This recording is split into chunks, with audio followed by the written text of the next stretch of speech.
Ready? What's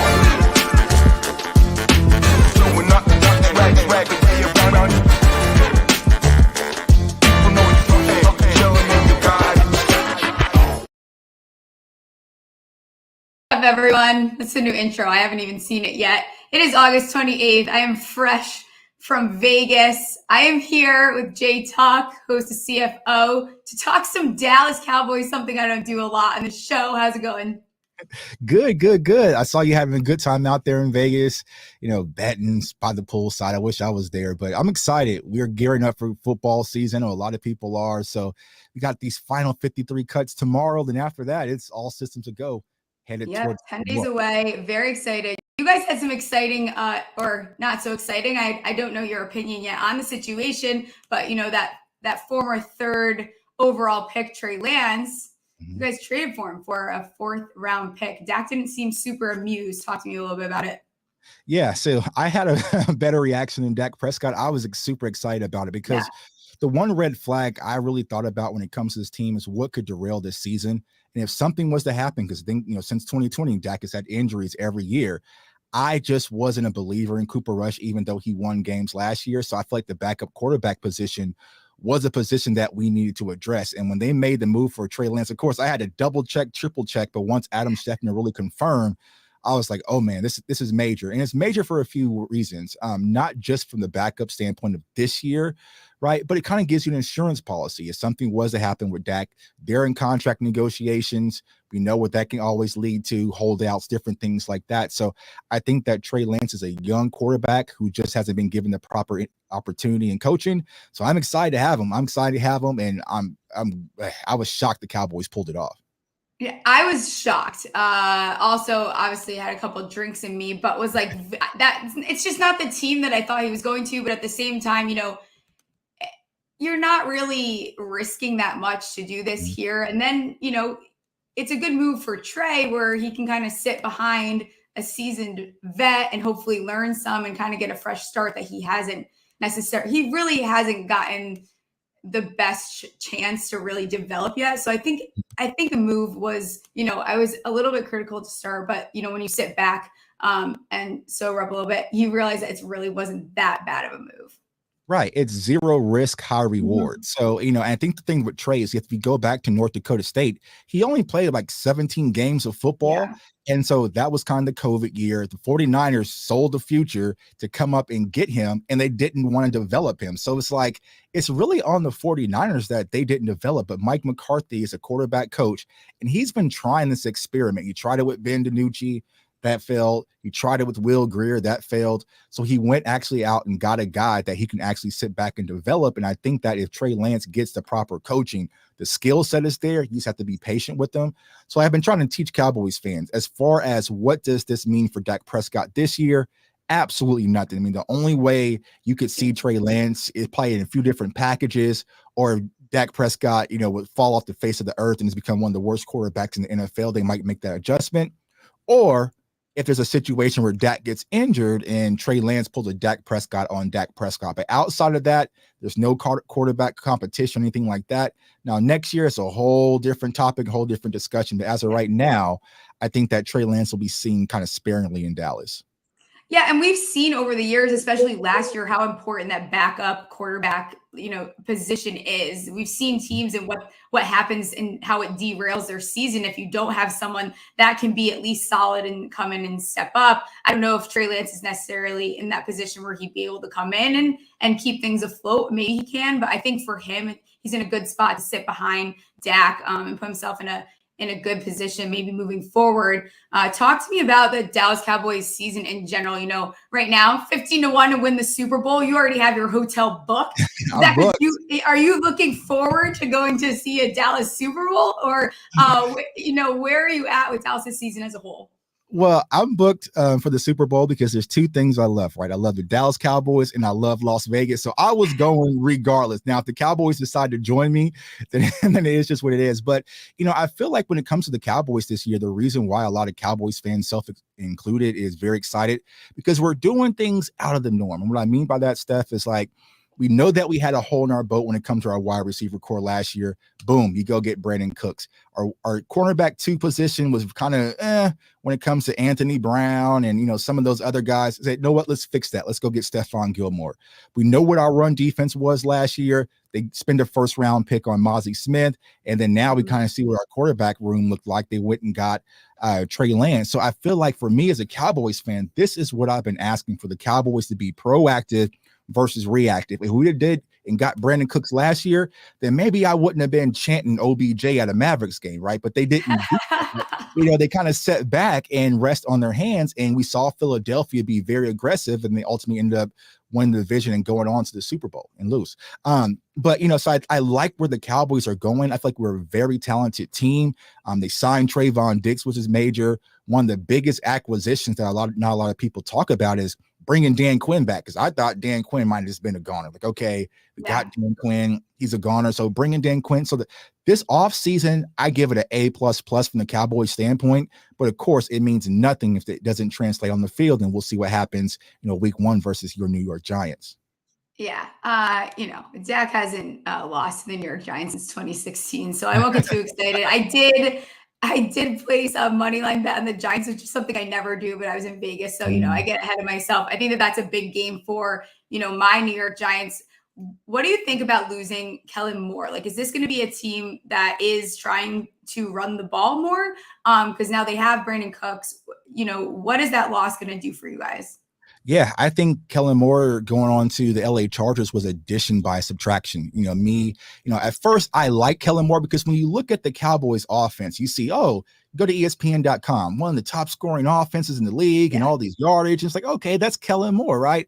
But when you really lift up the hood and see what's going on, it just didn't feel right, because every time we played against a quality defensive coordinator like the 49ers, we just kind of just hit our head. And it was a lot that when I started breaking down the film and really trying to find out the philosophy of Kellen Moore, which I kind of acclaimed the no identity offense, where you can never tell me what does the Cowboys actually do offensively. Are we a run team? Are we a pass team? Are we a West? Like, it was just a little bit of everything that really stemmed from Kellen Moore when he was at Boise State. So I feel like Kellen Moore is going to be a great offensive coordinator for the Chargers, but for where the Cowboys are wanting to do, I think that Mike McCarthy and Brian Schottenheimer is going to speak volumes. And you're seeing the team speak about it, how things are simplified. You're seeing young wide receivers look night and day in Kellen Moore's offense and versus Mike McCarthy's like a Jalen Tolbert. So, you're seeing a lot of these younger players really grasp on, because it's more concept based, it's quicker processing, quicker thinking. So I think it's going to help everyone overall. So I think, getting rid of Kellen Moore and cutting that tie is going to be big for the Cowboys. Now, will we put up the godly numbers? Probably not. But the thing that we're looking for is efficiency. Yeah. And so fantasy football, I know it's not necessarily something that you cover the way that I do, but the fantasy community is very high on Pollard, and rightfully so. I think we saw how explosive he was last year. You look at his numbers, he had 232 touches, over 1,300 total yards and 12 touchdowns. He was finished last year RB8. He has no Zeke now. He's set to see more volume. Do you think that Pollard takes another leap in this offense? Yeah, absolutely. And I think that where the biggest leap comes from is also in the receiving game. Because if you go back to Tony Pollard when he was at Memphis, he was quote unquote really a wide receiver. He was, more than a running back. So, when I was out at camp, and maybe I shouldn't be telling y'all too much, right? Because it's a job. But when you watch Tony Pollard at camp, he was being utilized in the flats a lot, just quick throws, getting down in space and letting him use his God-given ability. So I'm not sure about the carries, but the touches will go up for Tony Pollard drastically. And we all know what Tony Pollard's able to do with the ball in his hands. And I also think that the Cowboys don't really have a quote unquote RB2. You have Deuce Vaughn, you have Rico Dowdle, and you saw what Hunter Luepke did. It's still kind of a question mark there. So I feel like Tony Pollard is going to be the guy that's going to get a heavy dose. So for fantasy football players, self included, I would be all in on Tony Pollard. So you mentioned Deuce Vaughn, who is tough as hell. But is there a little bit of concern at all with that RB depth, or are you comfortable going into the season as is? I went back and forth with it. Yeah. Honestly, no. I mean, because if you look around the league, not a lot of teams have this great, incredible spell running back, right? It was just that we were so used to Zeke and Pollard for so long in Dallas. Mhm. So I think that we're perfectly fine. I think where the biggest concern is who is going to be your pass pro guy, because that was Zeke, and Tony Yeah. Pollard's not built for it. Rico, I mean, he has the frame, but he hasn't had a lot of reps, a lot of opportunity at the NFL level. Deuce is probably, smaller than my children. So it's like, who is going to be that guy to really pick up those outside linebackers and blitzers and edge rushers to protect Dak, which is extremely important. So that's my huge question mark. But when it comes to just the overall running game, I'm really not. I mean, I love Deuce Vaughn. I covered him here in the Big 12. I'm a Jayhawk, but I watched him closely at K-State, and he's played versus Alabama and all these TCU and like so many LSU, so many different teams where he was the focal point of that offense. He was the K-State offense. So, I think that he is going to be ready to emerge, but it's just like those small things that doesn't translate on the stat sheet. Who is going to pick that up? And I think Ezekiel Elliott did an incredible job at that. And that's what's really going to be missed. Is there what is your biggest concern for this Dallas team? If you had to pinpoint something. As of right now, the kicker. As of right now, it's a kicker.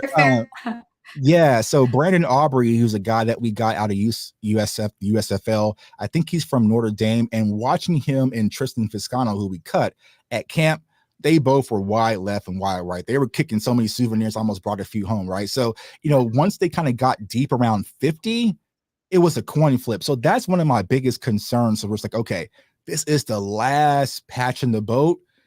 Mason Crosby, somebody had Robbie, like somebody out there you should bring in that, hey, I know he's kicked in the big game. I don't want New York week 1 being this kid's first NFL game, kicking under the bright lights, which it will be. Saw what he did in the preseason game. That was his first time getting kicks actually in preseason. So, that's my real big concern. And outside of that, I will say the offensive line depth, because we have Tyron Smith, but, is he going to hold up?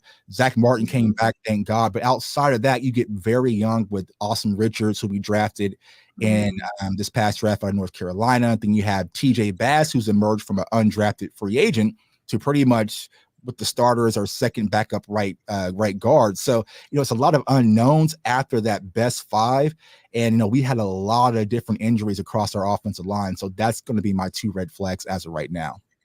Yeah, I think if I had to pinpoint one for Dallas, not that I spend a ton of time worrying about Dallas because as a Giants fan, it's not really my number one concern, but I think that the O-line depth is probably where I would pinpoint maybe a little bit of, you get a couple injuries and we're having a different conversation. Talk to me about the NFC East. We all know this.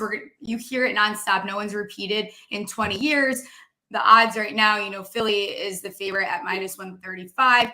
Dallas not far behind by +195. And then New York Giants, the Giants are never going to get respect no matter how you feel about them, +900. And then Washington sitting there at 13-1.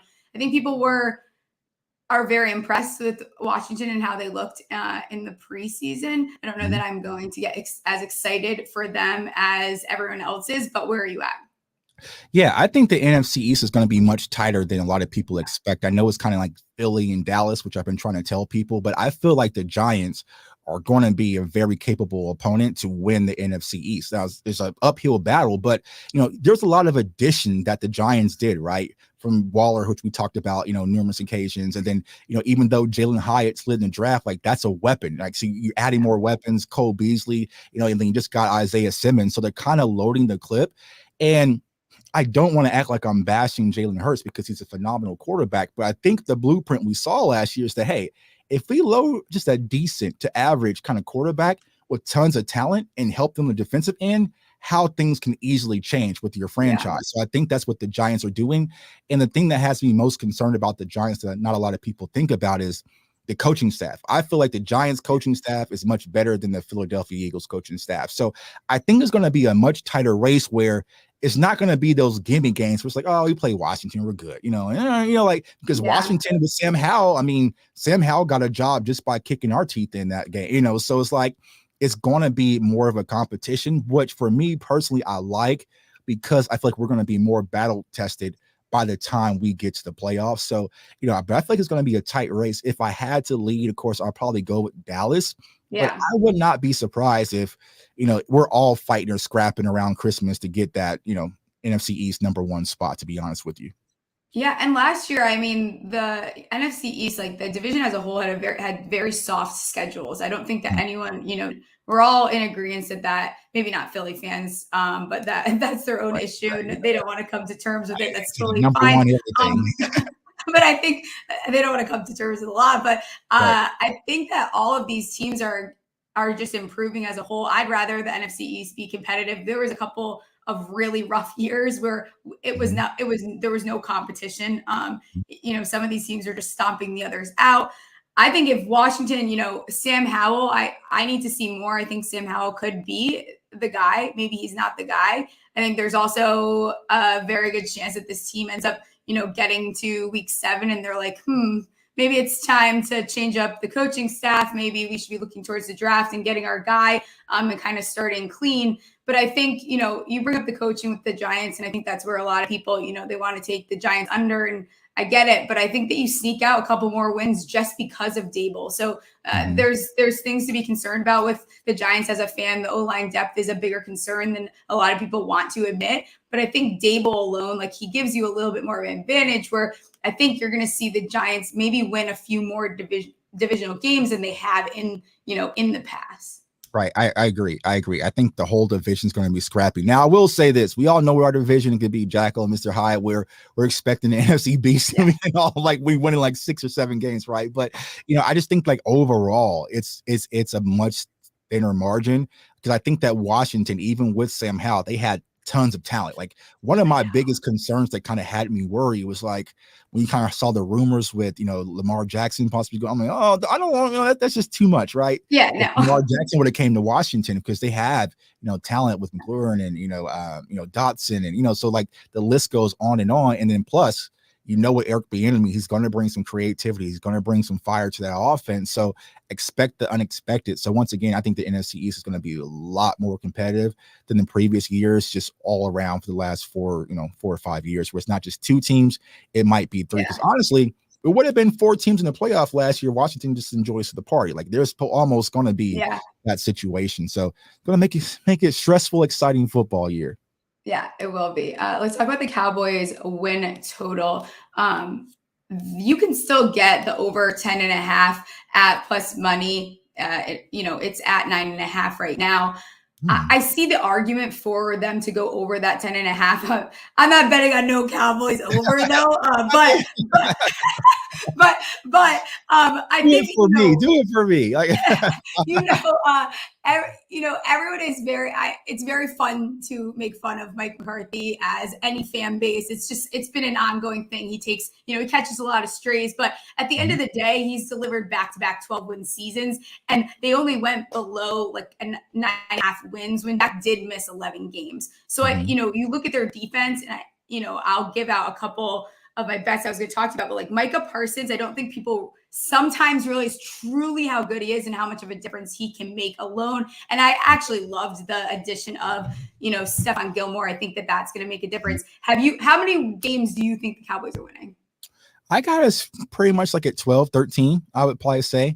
I'm looking at our schedule. So 9.5, I might, hop on FanDuel after and maybe slam that. But, I agree. And I think a lot of people just don't give Mike McCarthy the credit, right? Because he's kind of the jolly old Green Bay coach. But think about this. He won 12 games last year, won a wild card with losing your starting quarterback, losing your starting left tackle, losing your starting right tackle, and losing 2 of your starting corners. Like, that's nothing to kind of just frown upon. So Mike McCarthy has won games with a lot of injuries and a lot of different things going on. So as a Cowboys fan, I just been asking for consistency, because it was always, we were a 13-win team with Jason Garrett, then we're 8-9. Then 14 not that name. We can't sing that name on this show. but it was always like this, right? And I feel like right now with the Cowboys, we're seeing consistency, and that's how you build a championship team. For some teams, it just happens overnight, but hey, lose a wild card, boom, you come back, win the division. Now let's stack up on what we did last year, and I feel like they did that just roster-wise. Now it's time to do it on the field. Yeah, I'm with you on that. I I will admit, because you've probably already seen me tweet it, and if you haven't, I feel like I need to be honest that I did bet the Cowboys to lose in the divisional round this year at plus 380, but feels like a value pick, so you guys can prove me wrong.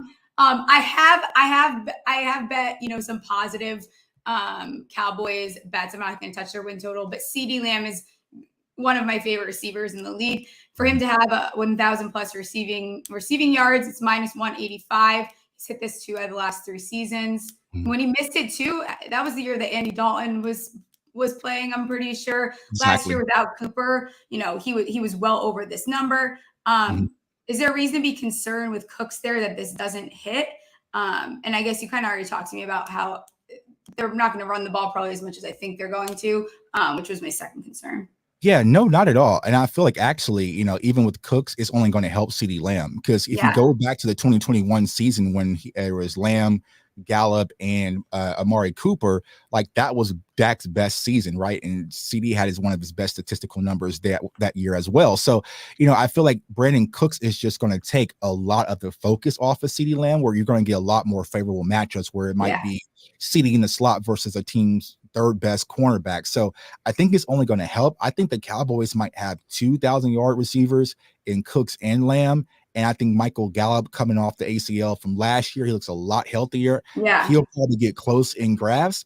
But then also, like I said, Jalen Tolbert is looking like Jalen Tolbert. I know you were out there at that Senior Bowl, but he's going crazy. Like Jalen Tolbert's going crazy, and it's like my I got you moment for a lot of Cowboys fans to criticize me last year during the draft. But I feel like Jalen Tolbert is going to be a guy where you might look up 600.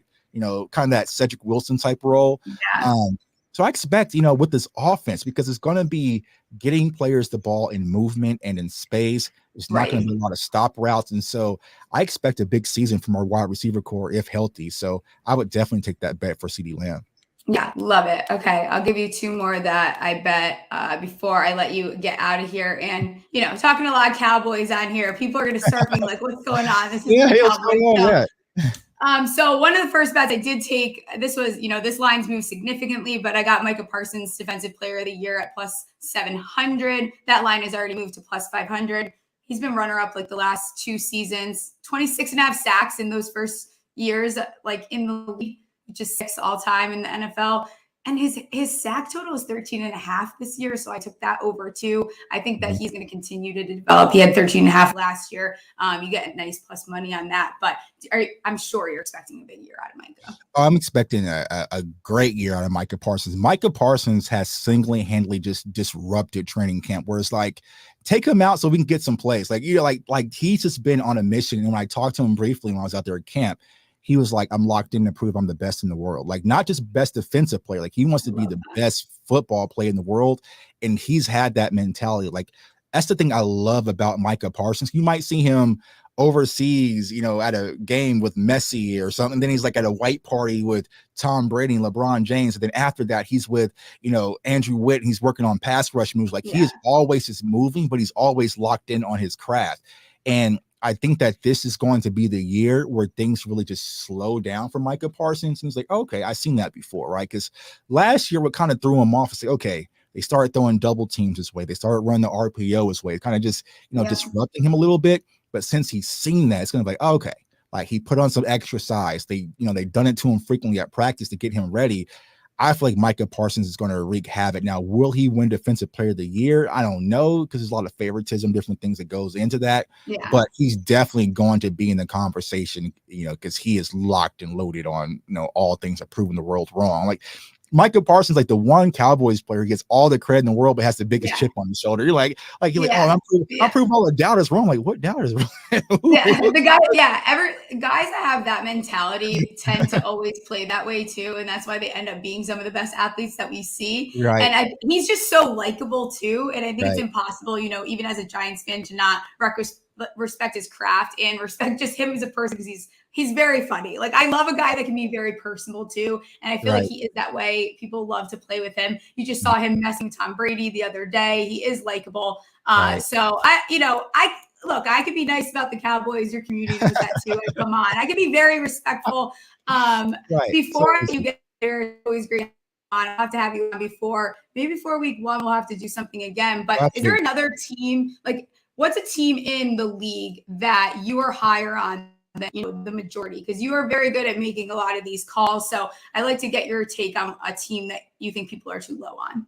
Well, I'm not sure where the consensus is, but me is Seattle. I feel like Seattle is Yeah. going to be a damn good team. Have a lot of young talent. You know, they went and, you know, in the draft and got JSN, which I was kind of, you know, hopefully, maybe add some more wide receivers to Dak's weaponry.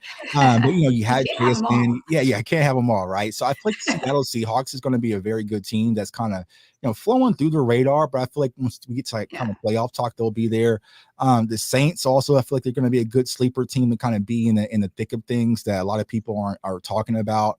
And also I expect Minnesota to kind of bounce back. I know, you know, they have this stigma when it comes to Kirk Cousins as well, but you know, with him and Justin Jefferson, I know me and you, Steph, we're huge on Jordan Addison. Like when I met Jordan Addison in the draft, like that was my best friend. Like he was just a cool kid and I just loved him. So I feel like, you know, Minnesota Vikings are going to be a team that's going to kind of be in there that's not really being talked about. So those are kind of be my three as of now. This is the NFC. Yeah. The AFC I think that's all Kansas City, like whatever, you know. We don't even need to. I know. I don't know what they're doing with Jones over there, but I think that Seattle, a lot's going to come down to Geno, like continuing to play well. He had a little bit rough of an end of the season, so if he's able to bounce back and give us Geno that he gave us in the beginning, I think that they're in a good spot. And I think they've continued to make moves to say that they want to win right now. And the Vikings too. And I've said this on my show, and I talk about it a lot. I cannot believe how low people are in the Vikings. I understand that the defense was horrible last year. I watched it. I think a lot of that was schematic because of Donatell. I think that he's a really bad defensive coordinator. I think Flores coming in, people don't realize like he is one of the better defensive minds, you know, in the league. And he gets a lot of these young weapons that, you know, didn't get to develop because they were, you know, they drafted them and didn't put them in quite yet, or they got injured, or it was. And Flores gets to kind of mold them how he wants. And their defense can't be worse than last year, and their offense got better. So I struggle to see where people are ready to take this like under 8.5 number.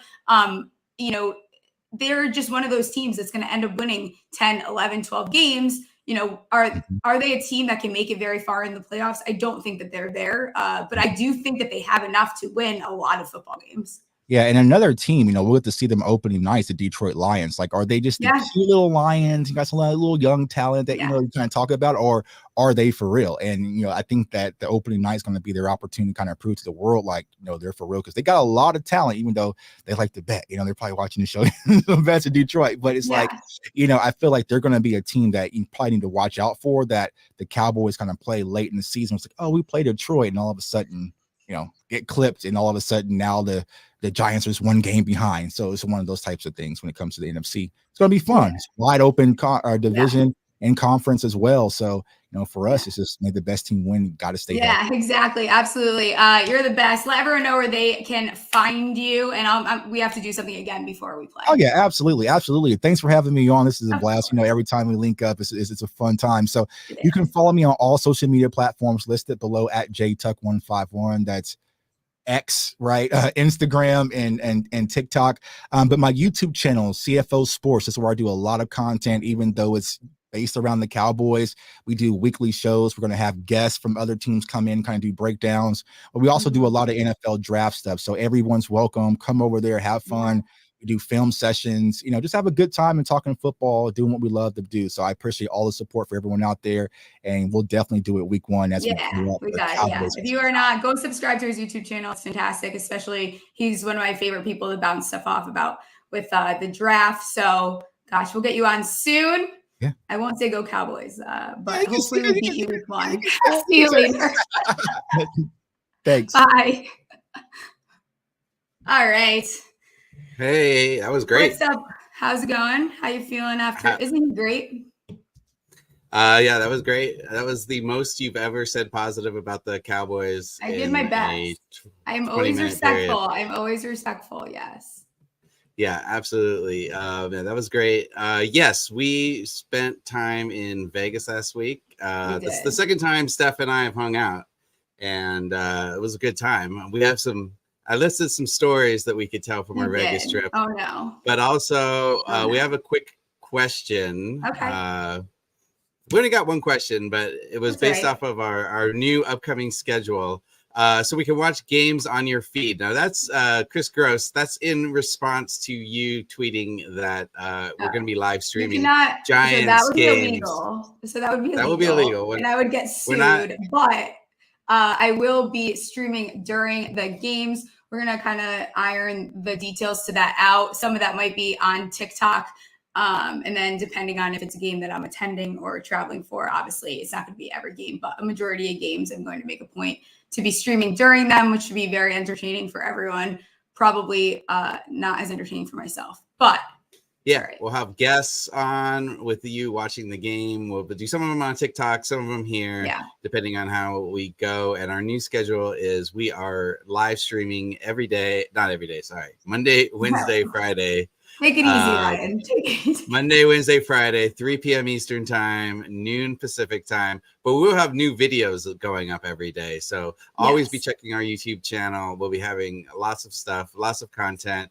Also, we're going to get our Substack out. So make sure to go. We have the link on our YouTube page. We'll be sending out a weekly Substack with bets that Steph is doing, fantasy football advice, everything you could possibly need there. All right, so let's talk Vegas. What did you think? I mean, this is your first time hanging out at Circa Casino. That's where we were. We were there doing an event. If you were going to Vegas at any point, especially during the NFL season or during any sports season, because it doesn't really matter, they have a screen for everything there. It is the best, because I had an absolute best of my like Vegas mode. My Vegas brain is my processing speed is not as fast as it should be at this point, but Circa is fantastic. Like, recommend to anyone that wants to go. We had a blast. Everyone that we were able to see and hook up with there. We interviewed a bunch of people. Those are going to start going up also on YouTube, so you can kind of see a look at some of those interviews that we did. But I will definitely be back. We got to hang out with the owner of Circa, yes, Derek Stevens. Now a dear friend of the show. Derek His video is already up on our YouTube page. We got to interview him, but we also just got to hang out with him for Ultimate Contest weekend. And he was just the nicest, most accessible owner of a casino that you could imagine. Yeah. I would go back just to hang out with Derek. Yeah, absolutely. He's a true sports gambler, loves it. He's making Circa like the place to go for sports gamblers. So definitely check that out. I also played a lot of blackjack with the Sports Gambling Podcast Network guys, which was really fun. I probably came out for the very first time ahead in Vegas. I don't know. Did you do much gambling? Did you come out ahead? I actually did. After you left, I was playing slots at the bar, and I randomly just tripled everything that I had played. I was just sitting there mindlessly just so I would get the comp drink, and then I ended up, but I forgot to cash my ticket out, so it's so stupid. You forgot. I don't know why I was thinking. Hold on to it. So next time we go back to Circa. So. Yeah, now you have to go back.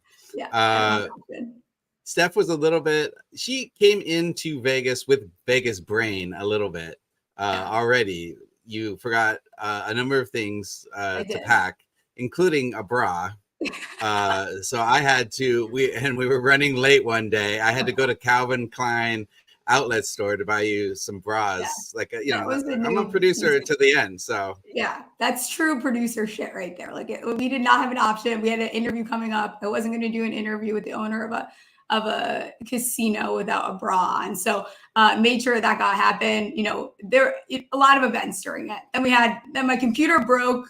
We're about to live stream. I'm listening to Big Booty Mix upstairs on it. I shut my computer, put it in my bag, go downstairs, open it, and the screen is cracked. I was just listening to it, and then, totally cracked. Tried to go to Apple. Apple basically told me to go fuck myself. They couldn't take me for another hour. I had the draft to go to. So very flustering morning. We'll have to get my computer still figured out, but very eventful. We decided I need to stop, raw dogging a lot of situations as far as the computer and phone go. So it's turning into a theme. Yeah, we did give you a new nickname that we announced on the show as Stephie Raw Dog Smalls, but we didn't explain why we called you Raw Dog. Yeah, which is really appropriate and not what I meant. Yeah. With a big appropriate, she's got to stop raw dogging her electronics. Put some protection on those electronics. I need to learn to protect them. Tell me about the all women's draft that you did for full-time fantasy. I don't want to keep talking about it. You don't want to keep talking about it? No, I don't. It's top 5 worst drafts I've ever had in my life. I was very flustered from the computer situation. I wasn't paying attention. There were so many people in the room. My followers were very sweet about it when we posted the draft. I recovered nicely, but I did take Jamar Chase and then T. Higgins. So not my favorite draft ever. We'll have to see how it goes. Hopefully they are like the most productive offense ever this year. And it doesn't hurt my feelings that much, but I was able to recover towards the end there. Yeah. I think we should also, I had a couple of drafts this weekend and, my brother and I co-own some teams with my brother in our longtime 20-year plus league. We always try to dress up for the draft. I know guys do this. So if you have a great draft outfit and have photos, send them to Stephie Smalls Show at Gmail or even tweet them directly at like any traditions or any of those punishments, like all of those. Yeah, we'll do a show on some of the best draft stuff, but I wanted to show off my outfit and you can go ahead and review it. What do you think about this outfit with me and my brother right here? It reminds me of the guys that we saw playing blackjack, and they were all in the velour like jumpsuits on Friday or whatever day, Thursday night that was. These are cooler, right? I don't know about that. You don't know what? These are. I mean, I They're like the velour, I like the commitment to the cause, and it's on brand, and you guys are matching. But I would hope that you do not wear these other than your fantasy football draft. Oh, well, my he's a teacher. He is threatening to wear this to school. No. That's how much he likes it. Did you have any good outfits for your drafts? No. You want to know my outfit yesterday was being as hungover as possible. I was profusely sweating, and I held my inaugural all-girls, no balls league. And so I had to explain a lot while it was happening. It was very, very brutal. I will tell one story. I tweeted about it. So I was so nauseous. Like I had to get in a flight. I missed my flight. I had to get in a new flight. It was a disaster. And so I was really hungover. I was like gagging on the plane, but like I was trying not to make it like that loud. And when I started gagging, the woman ahead of me started gagging, and I felt so bad. I was like, I'm sorry. But I felt absolutely horrible. I had to get home, go right to my draft. I hit a wall at some point and then slept for 16 hours. And that was after, that was definitely after missing stuff. I won a small league doing that. Nice. All right. I'll take it. Did you mention that you missed your flight the first time after refusing to book your flight until the very end and then missed? But that is the way to do it. Like I just think that and I should have never booked one because then I booked it and then I didn't want to get on that one. I just want to like book it and go to the airport. Like I have to know that I'm actually going to get to the airport because I think you were frolicking around the casino at one point and then I didn't see you. I ended up like getting into whatever possible trouble I could possibly get into the rest of the evening, and then missed my flight at 6 a.m. in the morning. And you then went to some concert. I was looking for you. You were at some concert. I could go to a concert. I potentially frolicked off of where we were to like a random strip. It was a whole nother night. I had like whole nother night. Well, all right. Well, you have to tell me more about that offline. Yeah, I was gonna say that's not really an online thing. For people that tuned in a little bit late, we were just talking about some of our Vegas trips. If you missed Jay Tuck in the beginning, we kind of broke down the Cowboys a little bit. He's awesome. We'll be back Wednesday on our new schedule, so 3 p.m. Eastern, Monday, Wednesday, Friday, and I'll catch you guys later. Watch him make it, break it, break it, break it.